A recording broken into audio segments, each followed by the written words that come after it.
having to win means you have pressure. A couple weeks ago, we talked about the zigzag theory and how that is not only dead, it's been the complete opposite. Since 2015, I did exclude the COVID year. When a team wins game one as a home favorite, they are 60-15. They've won 80% of those games in round two, and they've covered 66.7% of those games. When I take away small favorites and take favorites of 2 or higher in series game two, they're 69%. When I take away the highest totals, they're 73%. So those teams in this situation that won game one as a home favorite has actually won 85% straight up and covered 73%. Now, Doncic is not going to go 6-19 again and shoot 1 of 8 from 3, but I will tell you this.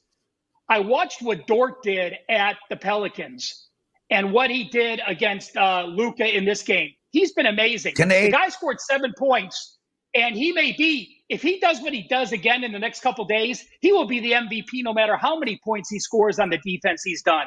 I mean, they were trying to do screens and get Dort off of him. He only made 3 shots from the field. He only shot 3 shots with Dort on him. OKC, only 9 turnovers, a huge turnover edge. And I'm actually going to use first half -2.5. OKC was number 3 in the NBA in first half points per game diff. Dallas was all the way down to number 15. And the only first half team with a worst point per game diff that's still in the playoffs, the Indiana Pacers. Dallas also a poor free throw shooting team. We saw that in game one where they shot 17 of 25. You know, I don't want to go a whole game because I think, you know, Dallas can figure it out. But both teams are making adjustments. I will take the better team here in the first half, -2.5. Color me OKC first half play. Yeah, we might not see an MVP that was born in the U.S. for the next decade. When you think about Shea, Luka, Joker, obviously, Wembanyama, all the foreign-born players in the association who are the best players in the league right now and may well be moving forward as well.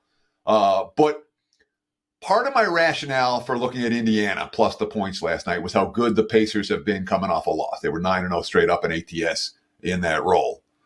Dallas is another team that's been very good at bouncing back off a loss since the All-Star break.